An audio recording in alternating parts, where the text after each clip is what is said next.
যারা মিষ্টি প্রেমী বন্ধুরা আছেন, এই শীত চলে যাওয়ার আগে এই রেসিপিটি একবার হলেও খেয়ে দেখুন।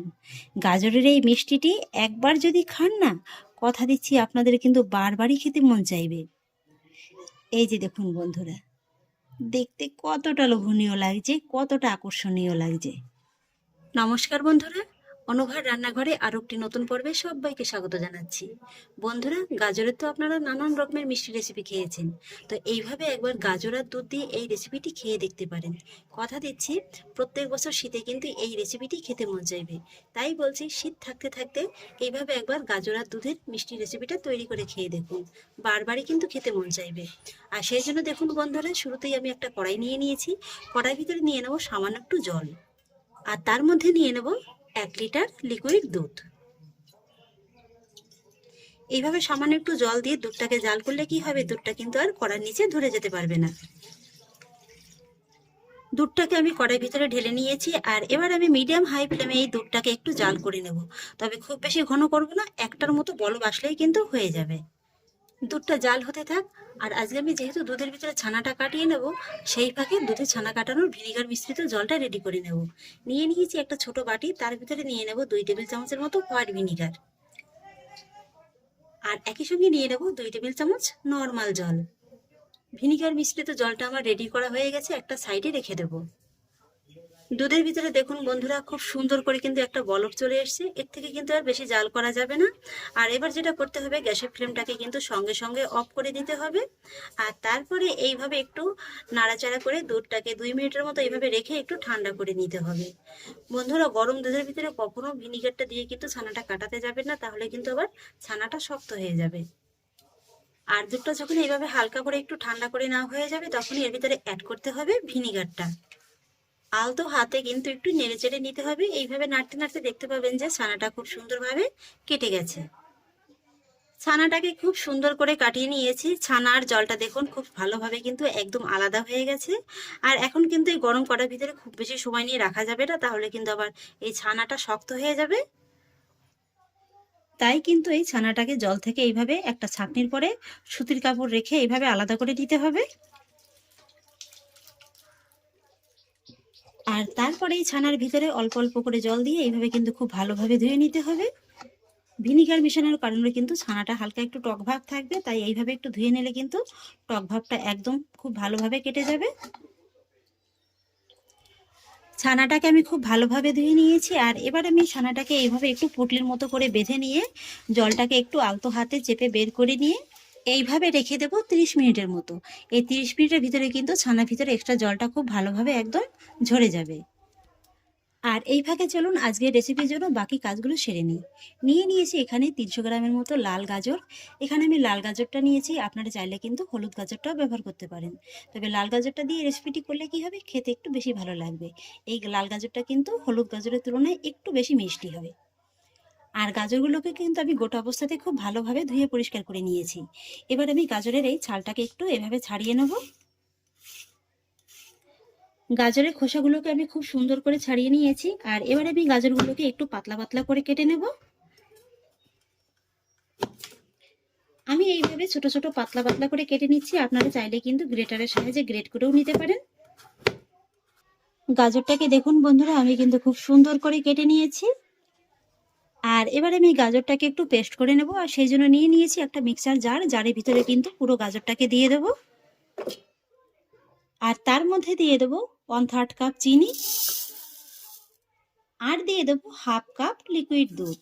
এই দুধটাকে আমি আগে জাল করে ঠান্ডা করে নিয়েছি। এবার আমি গাজরটাকে খুব ভালোভাবে পেস্ট করে নেব। গাজরটাকে আমি একদম ফাইন পেস্ট করে নিয়েছি। এইভাবে কিন্তু একদম মিহি করে পেস্ট করে নিতে হবে। আর এবার দেখুন বন্ধুরা, গ্যাস ওভেনে আমি আবারও একটা কড়াই বসিয়ে দিয়েছি। কড়াইতে দিয়ে দেবো 1 টেবিল চামচের মতো ঘি। ঘিটাকে একটু ভালোভাবে গরম করে নেব। ঘিটা ভালোভাবে গরম হয়ে গেলে এর ভিতরে আমি অ্যাড করব 1/4 কাপের মতো সুজি। এখানে আমি চিকন দানা সুজিটা নিয়েছি, আপনারা যদি মোটা দানা সুজিটা নেন তাহলে একটু মিক্সারে গুঁড়ো করে নেবেন, তাহলেই হয়ে যাবে। মিডিয়াম লো ফ্লেমে এবার সুজিটাকে কিন্তু আমি ঘিয়ের সঙ্গে একটু ভালোভাবে ভেজে নেব। সুজিটাকে আমি খুব সুন্দর করে ভেজে নিয়েছি, আর এবার গ্যাসের ফ্লেমটাকে একেবারে লো করে দিয়ে এর ভিতরে অ্যাড করতে হবে পেস্ট করে নেওয়া গাজরটা। সঙ্গে সঙ্গে সুজির সঙ্গে খুব ভালোভাবে মিশিয়ে নিতে হবে। গাজরটাকে দেখুন আমি সুজির সঙ্গে কিন্তু খুব ভালোভাবে মিশিয়ে নিয়েছি। আর এবার এই গাজরের ভিতরে আমি আবারও অ্যাড করব হাফ কাপের মতো লিকুইড দুধ, আর সেই সঙ্গে অ্যাড করব খুবই সামান্য একটু লবণ, আর অ্যাড করব সামান্য একটু এলাচ গুঁড়ো। এবার আবারও কিন্তু খুব ভালোভাবে মিশিয়ে নিতে হবে। খুব ভালোভাবে মিশিয়ে নিয়েছি, আর এবার গ্যাসের ফ্লেমটাকে মিডিয়াম লোতে রেখে এইভাবে অনবরত নেড়েচেড়ে এই গাজরটাকে একটু শক্ত করে নিতে হবে। দেখুন বন্ধুরা, গাজরটাকে নেড়েচেড়ে আমি হালকা করে একটু ঘন করে নিয়েছি। আর ঠিক এই পর্যায়ে আমি এর ভিতরে অ্যাড করব সামান্য একটু অরেঞ্জ আর রেড ফুড কালার। তবে এটা কিন্তু সম্পূর্ণই অপশনাল, আপনারা চাইলে কিন্তু সম্পূর্ণ ন্যাচারাল কালারটাও রাখতে পারেন। এবার ভালোভাবে নেড়েচেড়ে মিশিয়ে নেব। ফুড কালারটাকেও আমি খুব ভালোভাবে মিশিয়ে নিয়েছি। আর এবার কিন্তু গ্যাসের ফ্লেমটাকে একই রকম রেখে আবারও এইভাবে একটু অনবরত নেড়েচেড়ে কিন্তু এটাকে একটু শক্ত করে নিতে হবে। এইভাবে নাড়তে নাড়তে দেখুন মিশ্রণটাকে কিন্তু আমি আরেকটু ঘন করে নিয়েছি। আর ঠিক এই পর্যায়ে আপনারা দেখতে পাবেন যে এই মিশ্রণটা কিন্তু কড়ার গায়ে একটু লেগে লেগে যাচ্ছে। তখন ঠিক কি করতে হবে, এই যে দেখুন আপনাদের দেখিয়ে দিচ্ছি, আবারও হাফ টেবিল চামচের মতো একটু কিন্তু ঘি অ্যাড করতে হবে। এভাবে একটু সামান্য ঘি অ্যাড করলে কি হবে, এই যে মিশ্রণটা আছে না, এটা কিন্তু কড়ার গায়ে একদমই লেগে যাবে না। তাই কিন্তু নামানোর আগে আগে অবশ্যই এইভাবে একটু ঘিটা অ্যাড করবেন, দেখবেন যে এটা খুব সুন্দরভাবে তৈরি হয়ে গেছে। এই যে বন্ধুরা, মিষ্টি তৈরির জন্য আমার গাজরের ডোটা কিন্তু পারফেক্টভাবে রেডি হয়ে গেছে। এই যে দেখুন কড়ার গাটা কিন্তু খুব সুন্দরভাবে একদম হালকা করে ছাড়তে শুরু করে দিয়েছে।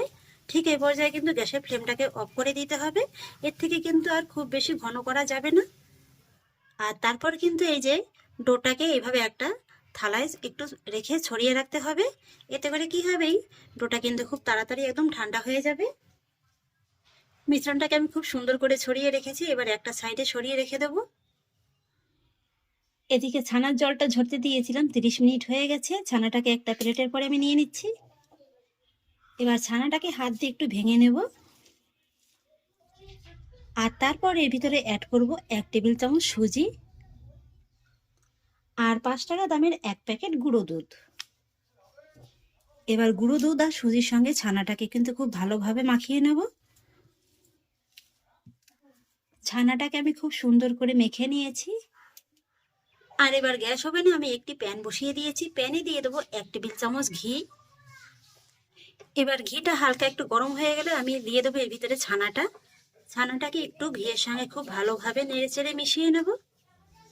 আর তারপর এর ভিতরে অ্যাড করব আমি 2 টেবিল চামচের মতো চিনি, সেই সঙ্গে অ্যাড করব 2 টেবিল চামচ কনডেন্স মিল্ক, আর একই সঙ্গে অ্যাড করব সামান্য একটু এলাচ গুঁড়ো। বন্ধুরা, এখানে আমি 2 টেবিল চামচের মতো চিনিটা ব্যবহার করেছি। আপনারা চাইলে কিন্তু চিনির পরিমাণটা এর থেকে একটু বাড়িয়ে কিংবা কমিয়েও নিতে পারেন। আর হাতের কাছে যদি কনডেন্স মিল্কটা না থাকে সেক্ষেত্রে কিন্তু আপনারা একটু গুঁড়ো দুধের পরিমাণটা বাড়িয়ে দিতে পারেন। এবার আমি চিনি আর কনডেন্স মিল্কটাও কিন্তু ছানার সঙ্গে খুব ভালোভাবে মিশিয়ে নেব। আর এখানে আমি হোমমেড কনডেন্স মিল্ক ব্যবহার করেছি। আপনারা যদি আমার কনডেন্স মিল্কের রেসিপি দেখতে চান তাহলে আমাকে অবশ্যই কমেন্টে জানাবেন, আপনাদের দেখিয়ে দেবো। আর তাছাড়া কদিন আগে একটা রেসিপিতে কিন্তু আমি কনডেন্স মিল্কের ভিডিওটা দিয়েছি, আপনারা চাইলে কিন্তু সেটাও দেখে নিতে পারেন। ফাইনালি সমস্ত উপকরণগুলো আমার ছানার সঙ্গে খুব ভালোভাবে মিশিয়ে নেওয়া হয়ে গেছে। এবার আমি গ্যাসের ফ্লেমটাকে লোতে রেখে এইভাবে একটু অনবরত নেড়েচেড়ে 3 থেকে 4 মিনিটের মতো ছানাটাকে রান্না করে নেব। ছানাটাকে কিন্তু খুব বেশি সময় নিয়ে রান্না করার প্রয়োজন নেই, তাহলে কিন্তু আবার ছানাটা শক্ত হয়ে যাবে। এবার আমি আপনাদের 3 থেকে 4 মিনিট বাদে দেখিয়ে দিচ্ছি। এই যে দেখুন বন্ধুরা, এই ছানাটা পারফেক্টভাবে রান্না হয়েছে। কিভাবে বুঝবেন, যখনই দেখবেন যে এই ছানাটা এইভাবে একদম প্যানের গাটা ছেড়ে ছেড়ে দিয়েছে, এইভাবে একটা জায়গায় একদম খুব সুন্দরভাবে জড়ো হয়ে গেছে। আর এইভাবে একটু কেটে কেটেও দেখতে পারেন। যদি দেখেন যে খুব সহজে একদম আলাদা হয়ে যাচ্ছে, তাহলেই বুঝবেন যে ছানার ডোটা কিন্তু পারফেক্টভাবে তৈরি করা হয়ে গেছে। এর থেকে আর বেশি শক্ত করা কোনো প্রয়োজন নেই। গ্যাসের ফ্লেমটাকে অফ করে দিতে হবে। আর তারপরেই ছানার দইয়ের মিশ্রণটাকেও কিন্তু একটু নামিয়ে ঠান্ডা করে নিতে হবে। এই যে বন্ধুরা, গাজর আর ছানার ডোটাকে কিন্তু আমি খুব ভালোভাবে ঠান্ডা করে নিয়েছি। আর এবার দেখুন আমি হাতে কিন্তু সামান্য একটু ঘি মাখিয়ে নিয়েছি। আর এবার আমি এই যে গাজরের ডোটা রেখেছিলাম, এই ডোটা হাতে এইভাবে একটু নিয়ে নেব। তারপর এইভাবে একটু চেপে চেপে কিন্তু এইভাবে একটু গোল করে নেব। এই যে দেখুন একটা আমার তৈরি করা হয়ে গেছে। আর এবার আমি যে ছানার ডোটা তৈরি করে রেখেছি, এই ডোটা থেকেও হাতে এইভাবে অল্প একটু নিয়ে নেব। এটাকেও একই রকম ভাবে গোল করে নেব। এবার আমি আপনাদের দুটো গোল দেখিয়ে দিচ্ছি। এই যে দেখুন, ছানার যে ডোটা আছে সেটা কিন্তু একটু ছোট রেখেছি, আর গাজরের ডোটা কিন্তু একটু বড় রেখেছি। এবার আমি গাজরের ডোটাকে আবারও হাতে নিয়ে নিলাম, আর তারপরে এইভাবে একটু চেপে চেপে এটাকে বাটির মতো শেপ দিয়ে নেব। আর তারপরে যে ছানার ডোটা আমি বল করে রেখেছিলাম সেই বলটা এইভাবে নিয়ে নেব।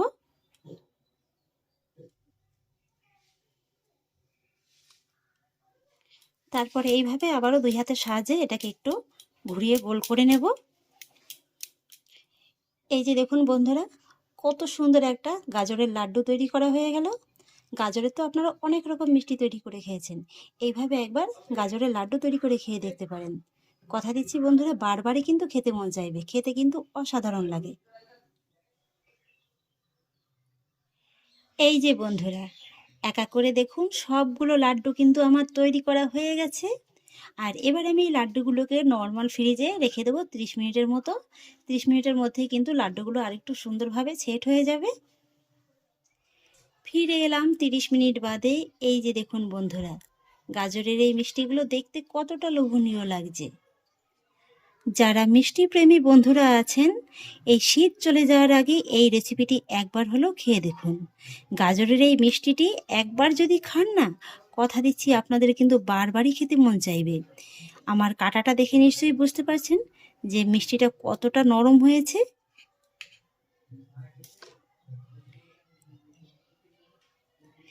এই যে দেখুন বন্ধুরা, দেখতে কতটা লোভনীয় লাগছে, কতটা আকর্ষণীয় লাগছে। তাহলে আশা করছি বন্ধুরা, আমার আজকের এই গাজরের মিষ্টি রেসিপি আপনাদেরও খুব ভালো লেগেছে।